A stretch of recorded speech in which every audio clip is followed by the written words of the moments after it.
In October of 2011, Dark Souls was unleashed on the world, mercilessly smearing players on walls for the PS3 and Xbox.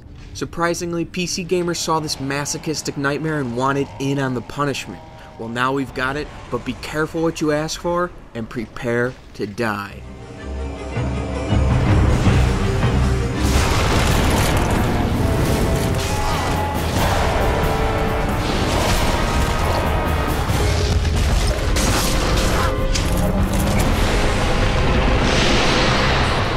Dark Souls is a game of walls, not the literal physical kind you can touch, but the metaphorical kind that kick your ass.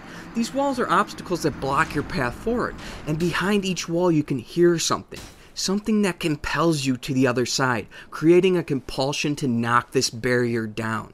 You can try to climb over, you can run headfirst and slam into it, you can get friends to help, or you can even combine all of these methods, but with each failed attempt to conquer the challenge adds a brick. Yes, this bastard's built out of your repeated deaths, but with each death you learn structural weaknesses, and eventually, with perseverance, the wall comes crashing down. So what was compelling you from the other side? Satisfaction, all your victories belong to us, holy crap, triumph. That's what's on the other side. Dark Souls is a game of immense satisfaction for those with the patience to overcome its extremely challenging obstacles. But as you tower over the rubble that was once a barrier standing in your way, elated, reveling in the moment of your victory, you soon realize there's another wall blocking your path right around the corner. These challenges, however difficult, are almost always entirely fair, because the combat in Dark Souls is extremely tight, weighted, and precise, while also being fairly straightforward, meaning when you get hit or die, it's usually your own fault.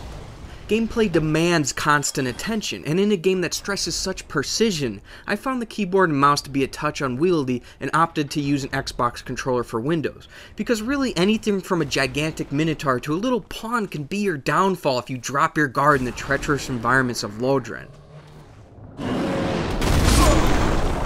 A land which could be the single most impactful change from Dark Souls' 2009 predecessor, the PS3 exclusive Demon Souls. While Demon Souls did have a brilliant level design, Dark Souls takes it a step further by creating a seamless, interconnected world that's just as foreboding and terrifying as it is meticulously crafted. So any amount of new environments are welcome, and the PC has a 6-hour landmass that wasn't on the console versions. The lore of Lodren is quite phenomenal. It's conveyed through a mystery that can only be solved with item text and brief dialogue, almost like you're an archaeologist planted in a civilization forgotten by time.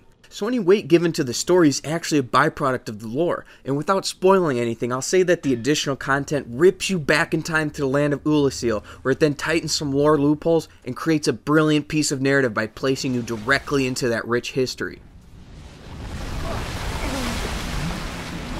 The Prepare to Die edition also has a handful of new bosses added to the already obscene amount of fantastic boss encounters, like the particularly superb battle with the Knight Artorias himself.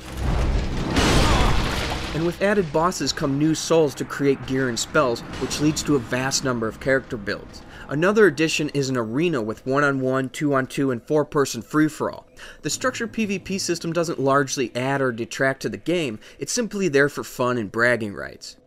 So, if you're a bit masochistic and prepared to die, then don't hesitate for a second to try out this masterpiece no matter the platform. Whether it be Xbox, PC, or PS3, it's time to crumble some monstrous walls and bathe in the satisfaction of victory that's found in Dark Souls.